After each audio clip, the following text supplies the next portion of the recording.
Good afternoon students, मेरा नाम राहुल सोनी है। आज हम क्लास 12th केमिस्ट्री का लेसन सेकंड सॉल्यूशन पढ़ेंगे, जिसमें हम पार्ट 3 स्टार्ट करेंगे। तो देखिए, एक्चुअल में कल हमने पढ़ा था liquid in liquid solution and solid in solid solution. अब हम आगे पढ़ते हैं कि जो लिक्विड इन लिक्विड सॉल्यूशंस है उनको दो पार्ट में डिवाइड किया गया है, एक तो आइडियल सॉल्यूशन और दूसरा है नॉन आइडियल सॉल्यूशन। तो हम स्टार्ट करते हैं आइडियल सॉल्यूशन।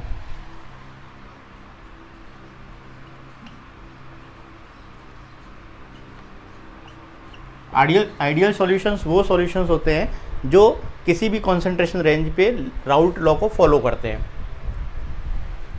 देखिए, इसमें जो ऑब्जर्व वेपर प्रेशर होता है वो कैलकुलेटेड वेपर प्रेशर के इक्वल होता है। Observe vapour pressure PT equal to PA plus PB।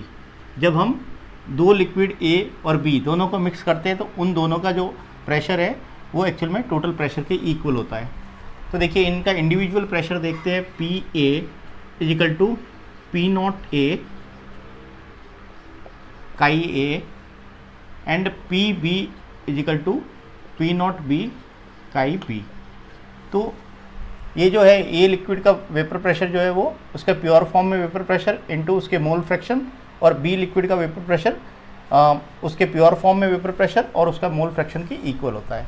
तो यहाँ पे आइडियल सॉल्यूशन में जो vapour pressure observe vapour pressure जो है वो कैलकुलेटेड वेपर प्रेशर के इक्वल होता है अकॉर्डिंग टू राउल्ट लॉ। तो देखिए, कौन कौन से सॉल्यूशन जो है आइडियल सॉल्यूशन फॉर्म करते हैं। जैसे देखिए, n hexane and n heptane. Second है benzene and toluene. Chlorobenzene, chloro ethene and ब्रोमोएथीन।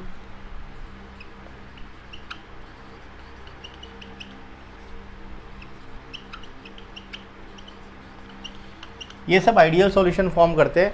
Actual में इनके मोलर मास में ज़्यादा डिफरेंस नहीं है। देखिए, यहाँ पे इन दोनों के बीच में एक ही कार्बन का डिफरेंस है। ये 6 कार्बन का होता है, 7 कार्बन का है। बेंजीन टोलुइन में 1 कार्बन का डिफरेंस है। यहाँ क्लोरोएथीन और ब्रोमोएथीन के भी मोलर मास में ज़्यादा डिफरेंस नहीं है। तो ये आइडियल सॉल्यूशन जो है वो फॉर्म करते हैं। आइडियल सॉल्यूशन जो है वो राउल्ट लॉ को फॉलो करते हैं। तो हमने ग्राफ देखा था कल राउल्ट लॉ का, तो उसको हम फिर से देखते हैं कि आइडियल सॉल्यूशन जो है वो राउल्ट लॉ का फॉलो करते हैं। तो देखिए, इस तरीके से हमने एक ग्राफ ड्रॉ किया था। तो यहाँ पे हमने क्या लिया था, लिक्विड A, यहाँ पे लिक्विड B। लिक्विड A यहाँ पे अपनी प्योर फॉर्म में है, तो उसका वेपर प्रेशर जो हमने यहाँ पे कैलकुलेट किया था P0A, ओके। और इसके मोल फ्रैक्शन, जब ये अपनी प्योर फॉर्म में है तो मोल फ्रैक्शन 1 के इक्वल होगा, और इसके B के मोल फ्रैक्शन 0 होंगे, क्योंकि A जो है प्योर फॉर्म में। यहाँ पे देखते हैं कि A के मोल फ्रैक्शन जो है वो 0 होंगे, B के मोल फ्रैक्शन जो है वो 1 होंगे। तो B का इस टाइम पे जब अपनी प्योर फॉर्म में होता है तो उसका पार्शियल प्रेशर जो है, मैक्सिमम पार्शियल प्रेशर कितना हो जाएगा, P0A के P0B के इक्वल हो जाएगा। तो देखिए, जैसे जैसे हम लेफ़्ट से राइट की तरफ जाते हैं तो A के मोल फ्रैक्शन कम होते हैं, तो A का पार्शियल प्रेशर भी कम होता जाता है। A का एक्चुअल में वेपर प्रेशर भी कम होता जाता है। और फाइनली यहाँ पे जब A के मोल फ्रैक्शन 0 हो जाएंगे तो A का आपका वेपर प्रेशर है वो भी 0 हो जाएगा। अब हम B के लिए देखते हैं। एक्चुअल में यहाँ A और B के वेपर प्रेशर में जो डिफरेंस है, कल हमने डिस्कस किया था कि ये ज़्यादा वोलेटाइल हम मानेंगे तो इसको ऊपर की तरफ लिखेंगे। तो इसको मैंने सपोज करिए B ज़्यादा वोलेटाइल है, ठीक है। अब देखिए, जब B से राइट से लेफ्ट की तरफ जाते हैं तो B के मोल फ्रैक्शन जो है वो कम होते जा रहे हैं, तो उसका पार्शियल प्रेशर कम होता जा रहा है, और एक्चुअल में A तक पहुँचने पे पार्शियल प्रेशर जो है वो 0 होता है, तो 0 हो जाता है। तो ये एक्चुअल में एक स्ट्रेट लाइन मिलती है, ओके। और टोटल जो प्रेशर है वो वेपर प्रेशर क्या हो जाएगा, वो PA और PB का सम हो जाएगा। तो यहाँ पे P टोटल हम क्या लिखेंगे, PA प्लस PB, ओके। तो ये आइडियल सॉल्यूशन में हमको ये राउल्ट लॉ को फॉलो करता है, इसलिए हमको ये ग्राफ जो स्ट्रेट मिलता है। तो यहाँ पे स्ट्रेट लाइन ग्राफ हमको मिल रहा है। अब हम यहाँ पे इनकी, जब आप लिक्विड को मिक्स करते हैं, ठीक है, तो देखिए यहाँ पे हम 2 बीकर लेते हैं और 2 लिक्विड ले लेते हैं उसमें, और ये लिक्विड A है और ये लिक्विड बी है। अब हमने मिक्सिंग कर दी यहाँ पे,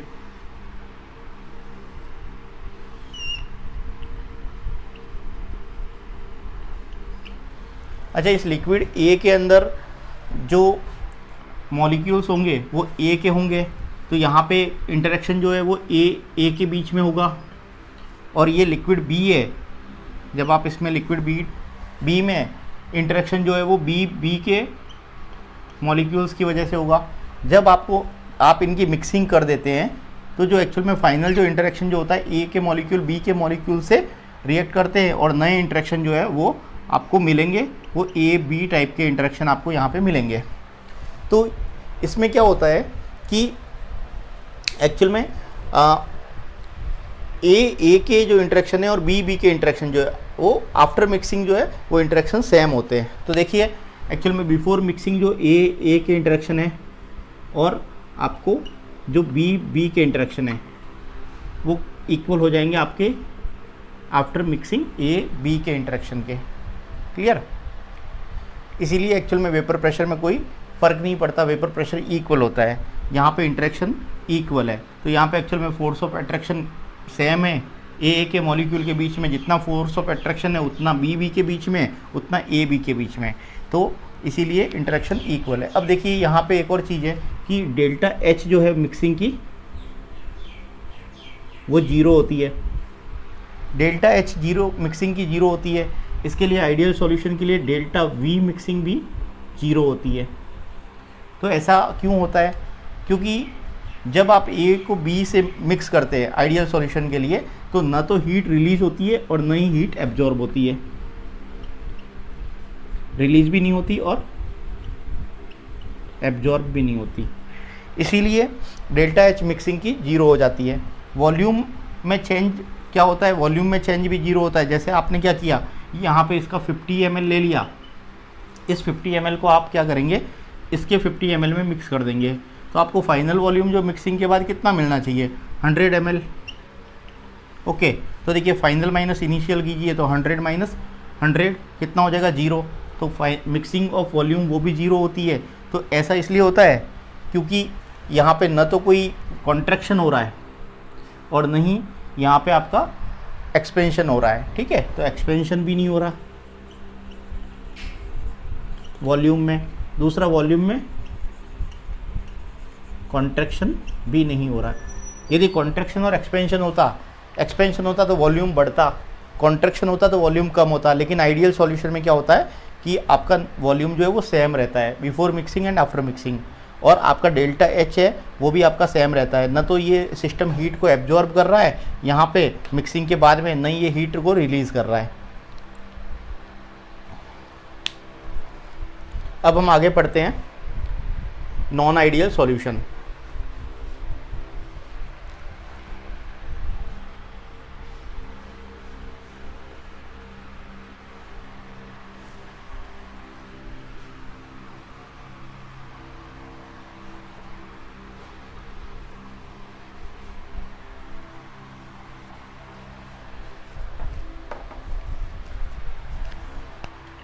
नॉन आइडियल सॉल्यूशंस। देखिए नॉन आइडियल सॉल्यूशंस वो सॉल्यूशंस होते हैं जो राउल्ट के लॉ को ओबे नहीं करते, उन सारी सॉल्यूशन को नॉन आइडियल सॉल्यूशन कहते हैं। तो यहाँ पे क्या होता है कि ये नॉन आइडियल सॉल्यूशन जो है उसमें डेल्टा एच जो है मिक्सिंग की वो जीरो नहीं होती, डेल्टा वी जो है मिक्सिंग का वो भी जीरो नहीं होता। एक्चुअल में इनके इंटरेक्शन भी जो है वो सेम नहीं होते, इंटरेक्शन भी सेम नहीं होते। आफ्टर मिक्सिंग जो है बिफोर मिक्सिंग इंटरेक्शन में भी डिफरेंस होता है। ठीक है, तो यहाँ पे आपके जो प्योर लिक्विड और आफ्टर मिक्सिंग इंटरेक्शन भी डिफरेंट होता है। तो हम इस चीज़ को समझते हैं। एक्चुअल में नॉन आइडियल सॉल्यूशन को हम दो पार्ट में डिवाइड करते हैं, एक तो जो पॉजिटिव डेविएशन शो करते हैं और दूसरा जो है वो नेगेटिव डेविएशन शो करते हैं। एक और है, इनका वेपर प्रेशर भी सेम नहीं होता। ठीक है, वेपर प्रेशर भी आपका सेम नहीं होता। तो ये ऑब्जर्व वेपर प्रेशर और कैलकुलेटेड वेपर प्रेशर जो है वो भी सेम नहीं होता। ओके, तो हम स्टार्ट करते हैं इसको दो पार्ट में डिवाइड करते हैं, एक तो पॉजिटिव डेविएशन शो करने वाले, ठीक है, और एक नेगेटिव डेविएशन शो करने वाले नॉन आइडियल सॉल्यूशन। हम स्टार्ट करते हैं पॉजिटिव डेविएशन शो करने वाले नॉन आइडियल सॉल्यूशन। तो देखिए एक्चुअल में यहाँ पे क्या होता है, इस वेपर प्रेशर जब सेम नहीं होता तो हम इसको इस तरीके से लिख सकते हैं, P T not equal to P A plus P B, ऐसे लिख सकते हैं नॉन आइडियल सॉल्यूशन के लिए, क्योंकि ये आपका ऑब्जर्व वेपर प्रेशर है, ये कैलकुलेटेड वेपर प्रेशर है, उसके इक्वल नहीं होता, और आपका पी ए, ठीक है, वो भी इक्वल नहीं होता P not A x A के, और पी बी भी इक्वल नहीं होता P not B x B के। ओके, ज़्यादा हो सकता है और कम भी हो सकता है, तो हम इस चीज़ को समझेंगे कि ये कब ज़्यादा और कब कम होगा। तो हम सबसे पहले स्टार्ट करते हैं पॉजिटिव डेविएशन शो करने वाले नॉन आइडियल सॉल्यूशन। ओके, तो हम स्टार्ट करते हैं पॉजिटिव डेविएशन, ठीक है। तो यहाँ पे देखते हैं पॉजिटिव डेविएशन। देखिए एक्चुअल में ये सॉल्यूशन जो होते हैं उसमें फाइनली वेपर प्रेशर जो है आफ्टर मिक्सिंग जो है वो इंक्रीज हो जाती है। इस चीज़ को समझिए, वेपर प्रेशर जो है वो इंक्रीज हो जाता है ना। तो ये क्यों होता है, देखिए यहाँ पे हम क्या करते हैं, फिर से दो बीकर लेते हैं, एक बीकर में हम क्या करते हैं, लिक्विड को ए को डालते हैं, दूसरे बीकर में हम लिक्विड बी को डालते हैं, और यहाँ पे हम क्या कर देते हैं, इनकी मिक्सिंग कर देते हैं।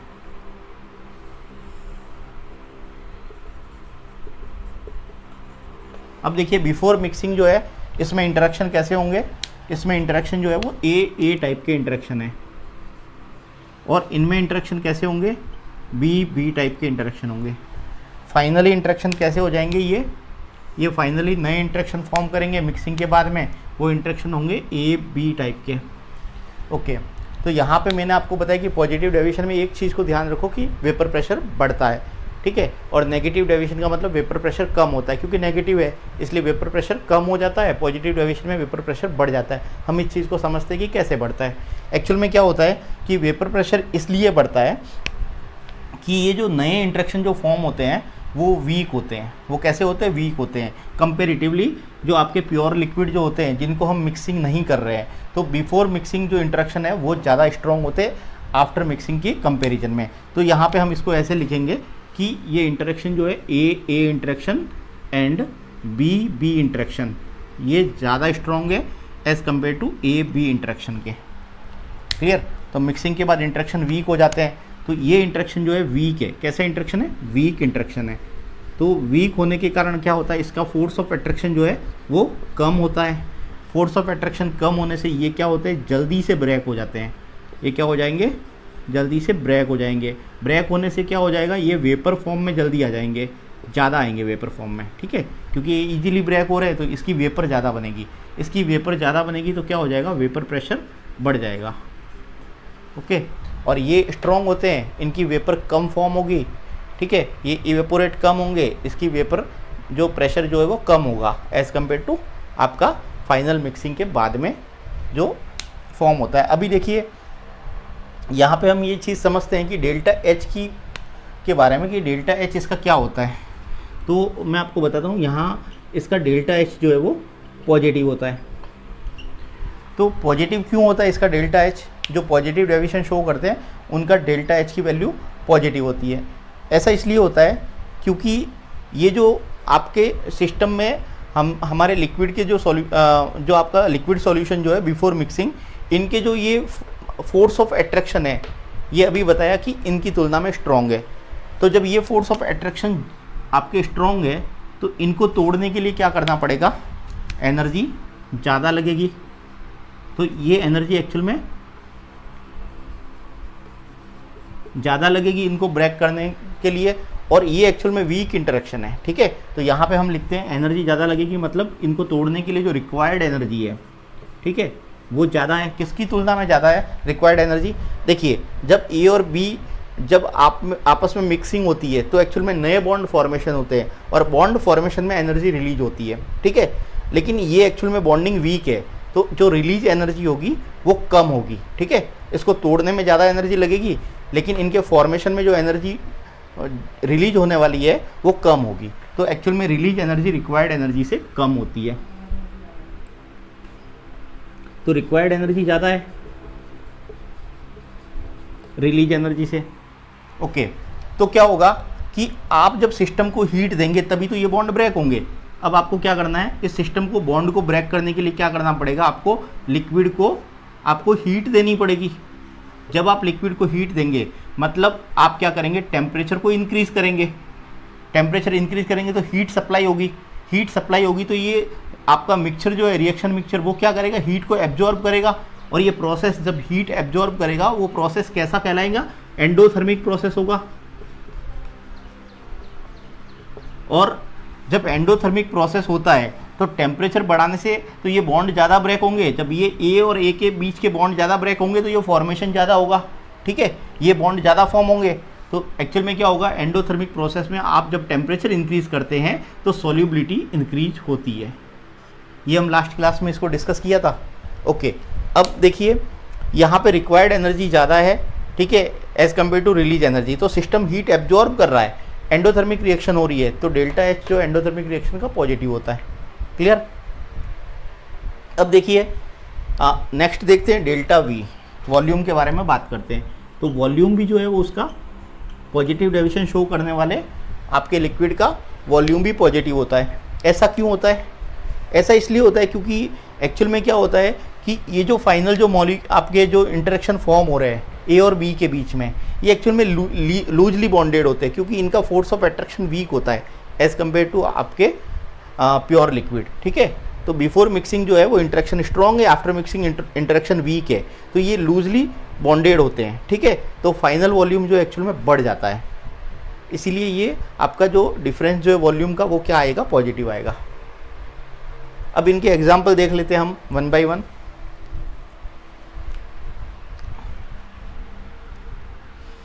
देखिए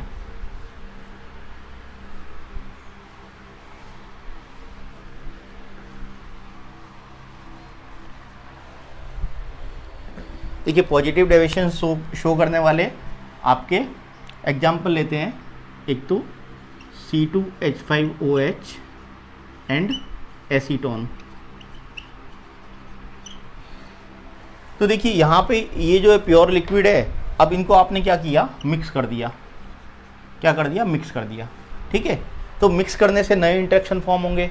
अब ये नए इंटरेक्शन जो है एक्चुअल में जो आपकी ये इंटरेक्शन है बिफोर मिक्सिंग, इसकी तुलना में ये इंटरेक्शन क्या होंगे, वीक होंगे। मतलब ये दोनों जो आपस में इस तरीके से बॉन्डिंग करेंगे कि वो वीक होगी, और वो वीक बॉन्ड जो इजीली टूट जाएगा, जिसकी वजह से उसकी वेपर ज़्यादा बनेगी, वेपर प्रेशर बढ़ जाएगा। ओके, तो यहाँ पे एक्चुअल में क्या होता है कि ये जो आपका इथेनॉल होता है वो इथेनॉल के अंदर हाइड्रोजन बॉन्डिंग होती है, और हाइड्रोजन बॉन्डिंग जो है वो स्ट्रॉन्ग बॉन्डिंग होती है, और इसके बीच में वॉन डेर वाल बॉन्डिंग होती है, फोर्स ऑफ अट्रैक्शन होता है। तो जब आप एसीटोन को एथिल अल्कोहल के अंदर मिक्स करते हो तो एसीटोन क्या करता है, इसकी हाइड्रोजन बॉन्डिंग को ब्रेक करता है, ठीक है। और जो नया इंटरेक्शन फॉर्म होता है वो एक्चुअल में कंपेरेटिवली जो है वीक हो जाता है। तो ये दोनों का सॉल्यूशन जो है पॉजिटिव डेविएशन शो करता है। अब हम इसका ग्राफ देख लेते हैं, जो पॉजिटिव डेविएशन शो करते हैं वो ग्राफ कैसे फॉर्म होगा। तो हम यहाँ पे देखते हैं, ये आपका वेपर प्रेशर है, इधर भी आप वेपर प्रेशर लेंगे, ये लिक्विड ए के लिए लेंगे, ये लिक्विड बी के लिए लेंगे, ये काई की वैल्यू है। अब यहाँ पे प्योर लिक्विड ए लिया आपने, इधर प्योर लिक्विड बी लिया, यहाँ पे इसके मोल फ्रैक्शन ए के 1 है, बी के मोल फ्रैक्शन 0 है, इधर आपके बी के मोल फ्रैक्शन 1 है, ए के मोल फ्रैक्शन 0 है।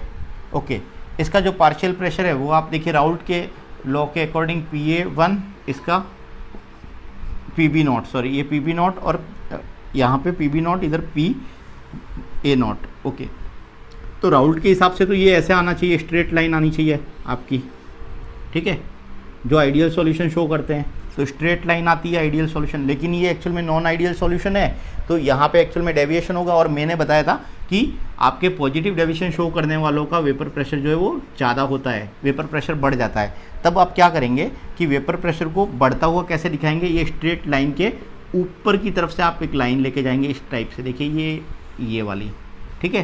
तो यहाँ पे वेपर प्रेशर के लिए ये जो लाइन थी जो राउट लॉ को फॉलो करती थी, उसके जस्ट ऊपर से आप एक लाइन ड्रॉ करेंगे, तो ये डेविएशन क्या हो जाएगा आपका, ये वेपर प्रेशर जो है बढ़ता हुआ आप दिखाएंगे।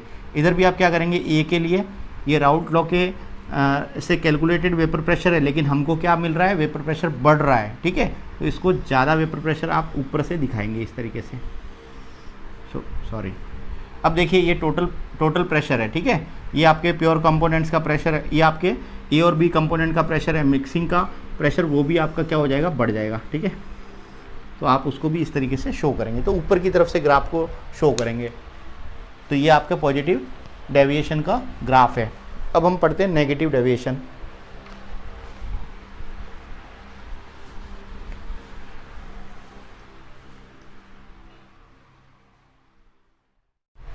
चलिए अब हम पढ़ते हैं नेगेटिव डेविएशन।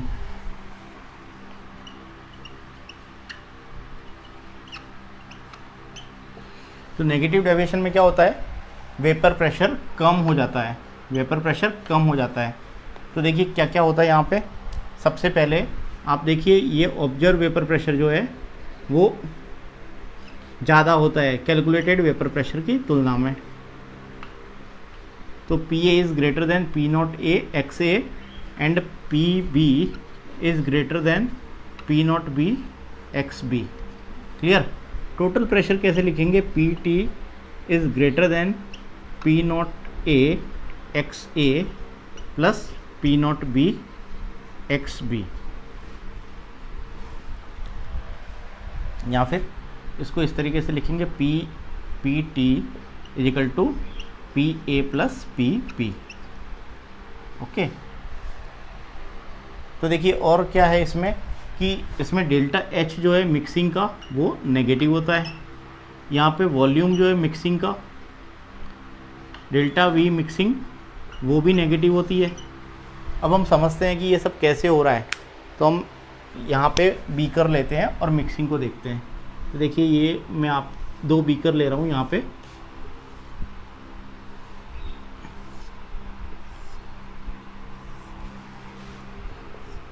तो यहाँ पे लिक्विड ए है इस बीकर में और इस बीकर में लिक्विड बी है। अब हम मिक्सिंग कर रहे हैं यहाँ पे ए और बी की। यहाँ पे क्या कर रहे हैं, हम मिक्सिंग कर रहे हैं ए एंड बी। तो इस बीकर ए में बिफोर मिक्सिंग क्या है आपका इंटरेक्शन क्या है, ए टाइप का इंटरेक्शन है, और इस लिक्विड बी में इंटरेक्शन कैसा है, बी टाइप का इंटरेक्शन है। आफ्टर मिक्सिंग इंटरेक्शन कैसा होता है, ए बी टाइप का इंटरेक्शन आपको मिलता है। अब देखिए आफ्टर मिक्सिंग जो है वो इंटरेक्शन ज़्यादा स्ट्रॉन्ग होता है as compare to before mixing, ठीक है। आफ्टर मिक्सिंग इंटरेक्शन ज़्यादा स्ट्रॉन्ग होता है। तो हम इसको इस तरीके से भी लिखते हैं कि interaction between A and B is less than interaction between A B. Okay. तो देखिए जब ये इंटरेक्शन ज़्यादा स्ट्रॉन्ग होगा, मीनिंग क्या है, इनके बॉन्ड जो है वो स्ट्रॉन्ग फोर्स ऑफ अट्रैक्शन से जुड़े हुए हैं। इसको वेपर फॉर्म में लाने के लिए क्या करना पड़ेगा, ये बॉन्ड तोड़ने पड़ेंगे आपको। चूँकि ये बॉन्ड जो स्ट्रॉन्ग है तो इसको तोड़ने के लिए ज़्यादा एनर्जी आपको देनी पड़ेगी, ठीक है। जो स्ट्रॉन्ग बॉन्ड है तो टूटेंगे कम, इनकी वेपर जो है वो आपकी कम बनेगी इनकी तुलना में, ठीक है। वेपर कम बनेगी तो क्या होगा, वेपर प्रेशर कम हो जाएगा। एक्चुअल में ये इसकी तुलना में वीक है तो यहाँ वेपर प्रेशर जो है इनकी वेपर ज़्यादा बनेगी, इनका वेपर प्रेशर ज़्यादा होगा, ठीक है। तो आफ्टर मिक्सिंग जो है वो वेपर प्रेशर कम हो जाता है as compare to pure liquid. तो यहाँ पे नेगेटिव डेविएशन में क्या हो रहा है, वेपर प्रेशर कम हो रहा है। सेकंड है कि यहाँ पे डेल्टा एच मिक्सिंग की जो है वो नेगेटिव है। तो वो कैसे है वो हम समझते हैं। एक्चुअल में देखिए ये सिस्टम जो है वो स्ट्रॉन्ग फोर्स ऑफ अट्रैक्शन से जुड़ा हुआ है, ये बॉन्ड वीक है, ठीक है। तो ये वीक बॉन्ड को तोड़ने के लिए कम एनर्जी की ज़रूरत पड़ती है। तो यहाँ पे हम लिखते हैं ई रिक्वायर्ड मतलब एनर्जी रिक्वायर्ड। जब बॉन्ड वीक है तो उसको तोड़ने के लिए कम एनर्जी की ज़रूरत पड़ती है, तो रिक्वायर्ड एनर्जी यहाँ पे हम ई रिक्वायर्ड लिखते हैं। अब यहाँ पे ये स्ट्रॉन्ग फोर्स ऑफ अट्रैक्शन से जुड़े हुए, ये बॉन्ड ज़्यादा स्ट्रॉन्ग है, तो यहाँ पे क्या हो रहा है, ए और बी की मिक्सिंग से स्ट्रॉन्ग बॉन्ड फॉर्मेशन हो रहा है। तो यहाँ पे ये स्ट्रॉन्ग न्यू बॉन्ड फॉर्मेशन हो रहा है। तो जब बॉन्ड फॉर्मेशन होता है तो एनर्जी रिलीज़ करता है, और बॉन्ड जितना ज़्यादा स्ट्रॉन्ग होता है, बॉन्ड जितनी ज़्यादा एनर्जी रिलीज करता है बॉन्ड उतना ही स्ट्रांग होता है। तो यहाँ पे रिलीज एनर्जी जो है वो आपकी रिक्वायर्ड एनर्जी से ज़्यादा है। ओके, तो ये एक्चुअल में स्टेबल बॉन्ड फॉर्मेशन कर रहा है, स्ट्रॉन्ग बॉन्ड फॉर्मेशन कर रहा है, ये एक्चुअल में क्या कर रहा है, एनर्जी जो है वो ज़्यादा रिलीज कर रहा है as compare to required energy. तब देखिए क्या हो रहा है, ये सिस्टम जो है वो आपका एनर्जी को रिलीज कर रहा है। ठीक है, सिस्टम एनर्जी रिलीज कर रहा है इन द फॉर्म ऑफ क्या होता है, हीट। ठीक है, तो यहाँ पे आपका सिस्टम एनर्जी रिलीज कर रहा है, तो क्या होगी ऐसी रिएक्शन जिसमें सिस्टम एनर्जी रिलीज करता है, एक्सोथर्मिक रिएक्शन होगी। तो ये प्रोसेस कैसा है, डिसोल्यूशन का एक्सोथर्मिक प्रोसेस है।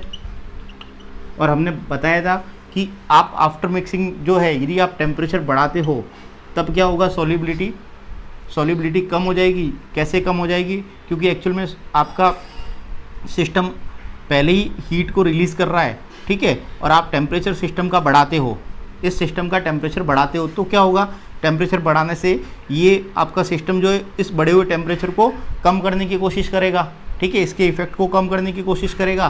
तो क्या होगा, आपका ली शैटेलियर के प्रोसेस के अकॉर्डिंग रिवर्सिबल रिएक्शन हो जाएगी, मतलब रिवर्स डायरेक्शन में ये आपका इक्विलिब्रियम मूव करेगा। जब रिवर्स डायरेक्शन में मूव करेगा तो यहाँ पे जो ए बी के साथ सॉल्युबलाइजेशन हो रहा है वो सॉल्युबिलिटी कम हो जाएगी। ठीक है, तो एक्चुअल में इसमें जो नेगेटिव डेविएशन शो करते हैं वहाँ पे टेम्परेचर बढ़ाने से सिस्टम का सॉल्युबिलिटी कम हो जाती है, और पॉजिटिव डेविएशन में क्या था, टेम्परेचर इंक्रीज करने से सॉल्युबिलिटी इंक्रीज होती थी। ओके, अब देखिए यहाँ पे हीट रिलीज हो रही है ना, तो ये रिएक्शन एक्सोथर्मिक रिएक्शन हो रही है। एक्सोथर्मिक जब सिस्टम हीट लॉस करता है तो डेल्टा एच की वैल्यू नेगेटिव आती है, तो यहाँ डेल्टा एच जो है वो नेगेटिव है। अब देखिए वॉल्यूम जो है मिक्सिंग का वो भी नेगेटिव है। वो कैसे है, क्योंकि यहाँ पे ये लूज मतलब फोर्स ऑफ अट्रैक्शन से, वीक फोर्स ऑफ अट्रैक्शन से ये लिक्विड जो अपने प्योर फॉर्म में मतलब जुड़े हुए हैं। ठीक है, तो ये जो वीक फोर्स ऑफ अट्रैक्शन से बंधे हुए हैं, यहाँ पे एक्चुअल में आफ्टर मिक्सिंग क्या हो रहा है, इनका फोर्स ऑफ अट्रैक्शन ज़्यादा है, तो ये कॉम्पैक्टली मतलब अरेंज है। ठीक है, तो यहाँ पे फोर्स ऑफ अट्रैक्शन ज़्यादा होने की वजह से ये एक्चुअल में क्या होता है, इसका वॉल्यूम कम हो जाता है। तो आफ्टर मिक्सिंग जो है आपका डेल्टा वी की वैल्यू भी कम हो जाती है। ओके, तो ये नेगेटिव डेविएशन हो गया। अब नेगेटिव डेविएशन का कुछ एग्जाम्पल से हम समझते हैं इसको।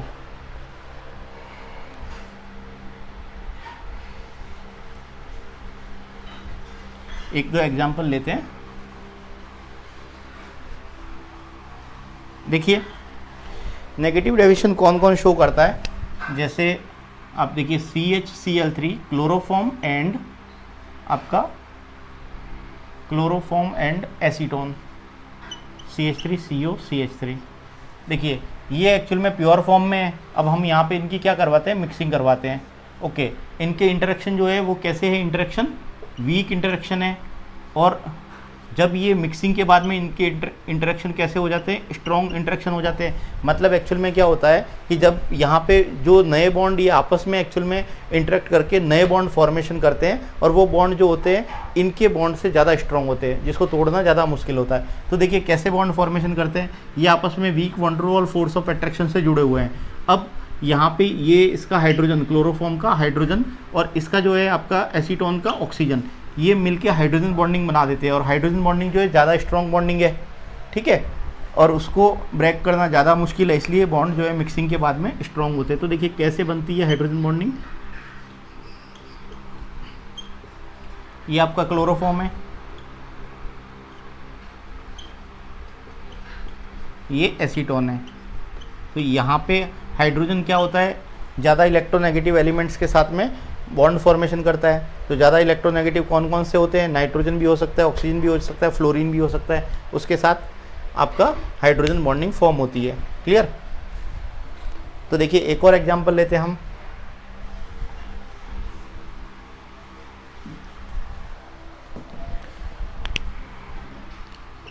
C6H5OH phenol and benzene, sorry aniline. अब देखिए यहाँ पे भी आप देखेंगे कि ये फिनॉल का हाइड्रोजन है और यहाँ पे एनिलीन का नाइट्रोजन, इन दोनों के बीच में जो है हाइड्रोजन बॉन्डिंग फॉर्म होती है।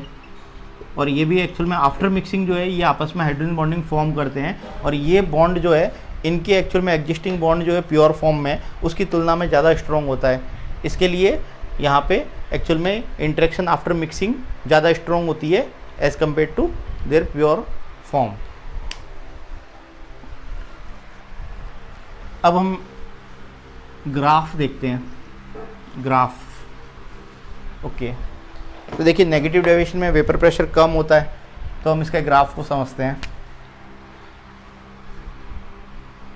ये वेपर प्रेशर, यहाँ पे भी वेपर प्रेशर, यहाँ पे काई, यहाँ पे प्योर ए लिक्विड, यहाँ प्योर बी लिक्विड, यहाँ ए के मोल फ्रैक्शन एक्स ए, बी के मोल फ्रैक्शन 0, यहाँ पे बी के मोल फ्रैक्शन एक्स बी या काई बी, ए के मोल फ्रैक्शन 0।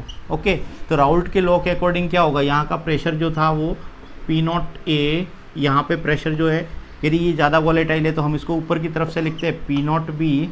अब देखिए राउल्ट के हिसाब से क्या होता है, एक्चुअल में आपका स्ट्रेट लाइन ग्राफ आता है, ठीक है, लेकिन हम क्या पढ़ रहे हैं, नेगेटिव डेविएशन। ये राउल्ट के लॉ के अकॉर्डिंग आपका ग्राफ है। नेगेटिव डेविएशन में क्या होगा कि वेपर प्रेशर कम हो रहा है, यहाँ पे वेपर प्रेशर स्ट्रेट लाइन में मिल रहा है आपको, यहाँ पे वेपर प्रेशर नेगेटिव डेविएशन में कम होता है, तो नीचे से ग्राफ आपको लेके जाना है। तो देखिए बी को जब आप लेफ़्ट से राइट की तरफ जाते हैं तो बी का वेपर प्रेशर जो है वो यहाँ पी बी नॉट से कम होता हुआ फाइनली क्या होता है, यहाँ से कम होता हुआ फाइनली 0 हो जाता है। तो मैं बी के लिए ले रहा हूँ वेपर प्रेशर, लेफ्ट से आप राइट से लेफ्ट की तरफ जा रहे हैं तो ये वेपर प्रेशर कम होता जा रहा है, ठीक है, ये कम होता जा रहा है ना, और फाइनली 0 हो जाता है। अब देखिए ए के लिए हम लेफ़्ट से राइट की तरफ जाते हैं तो यहाँ पे भी वेपर प्रेशर कम होता जाएगा क्योंकि मोल फ्रैक्शन कम होते जाएंगे, लेकिन ये एक्चुअल में राउल्ट के लॉ से भी इसका वेपर प्रेशर जो है calculated observe vapour pressure calculated से कम होता है, तो इसको नीचे से दिखाएंगे ग्राफ में। टोटल वेपर प्रेशर भी कम हो जाएगा, इसको भी हम नीचे से दिखाएंगे। ओके, तो ये हो गया नेगेटिव डेविएशन, ठीक है। नॉन आइडियल सॉल्यूशन कंप्लीट हो गया।